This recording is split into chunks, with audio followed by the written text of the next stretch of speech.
মাননীয় স্পিকার, আমরা দেখেছি জান্নাতের টিকিট বিক্রি করার ব্যবসা, সুক্তান দিয়েও মানুষের সব পাপ মোচন করা যায়, সেই ধরনের ধর্মভীরু মানুষকে বিপথে নেওয়ার জন্য কাজ করেছে।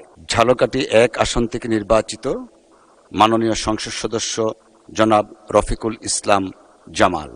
বিসমিল্লাহির রহমানির রহিম। আপনার সময় 6 মিনিট। মাননীয় স্পিকার, আপনাকে ধন্যবাদ। এই মহান সংসদে প্রথম কথা বলতে দাঁড়িয়েছি, শ্রদ্ধার সাথে স্মরণ করছি স্বাধীনতার ঘোষক, বহুদলীয় গণতন্ত্রের প্রবক্তা, বাংলাদেশের মুক্তি আন্দোলনে রণাঙ্গনে নেতৃত্ব দেওয়া বিএনপির প্রতিষ্ঠাতা শহীদ রাষ্ট্রপতি জিয়াউর রহমানকে। শ্রদ্ধার সাথে স্মরণ করছি দেশনেত্রী বেগম খালেদা জিয়া, যিনি স্বৈরাচারের বিরুদ্ধে 9 বছর আপোষহীন নেতৃত্ব দিয়ে বাংলাদেশের গণতন্ত্রে 1971 সালে 30 লক্ষ মুক্তিযোদ্ধার চাওয়া সেই গণতন্ত্রকে সংসদীয় গণতন্ত্রের রূপ দিয়ে এদেশের মানুষকে গণতন্ত্র উপহার দিয়েছিলেন।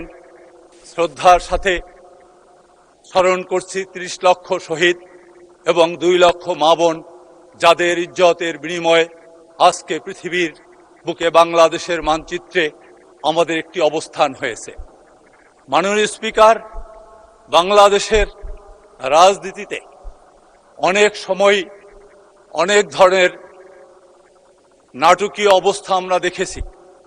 যেমন দেখেছি 1975 সাল, ঠিক একইভাবে আমরা দেখেছি 1981 সাল, ঠিক একইভাবে সেই আন্দোলনের মধ্য দিয়ে 1990 সালের গণ অভ্যুত্থানের পরে এদেশের মানুষ যে পরিবারটির উপরে আস্থা পেয়েছিল, সেই যে দলটির উপরে আস্থা পেয়েছিল, যখনই নিরপেক্ষ নির্বাচন হয়েছে, সেই নির্বাচনেই বিএনপিকে দেশের মানুষ ক্ষমতায় এনেছে। কিন্তু তারপরেও আমরা বারবার দেখেছি 1986 সালে বাংলাদেশের গণতন্ত্রকে নস্যাৎ করার জন্য আজকে যে ফ্যাসিস্ট হারিয়েছি, সেই ফ্যাসিস্টদের দোসররাও কিন্তু এখনো সংসদে আছে।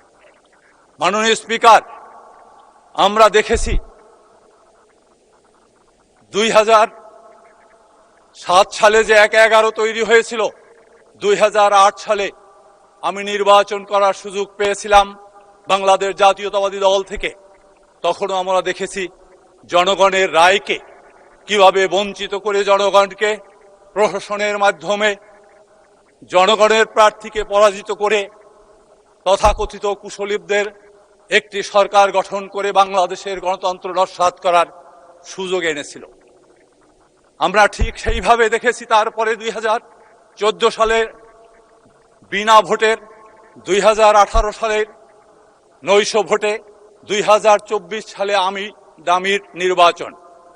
এদেশের ছাত্র জনতার গণ অভ্যুত্থানের মধ্য দিয়ে ফ্যাসিস্টের পরাজয়ের পরে যে সরকার এসেছিল, সেই সরকারও বাংলাদেশকে বিরোধীকরণ করার যে চেষ্টা করেছিল, তা আমরা ভুলি নাই।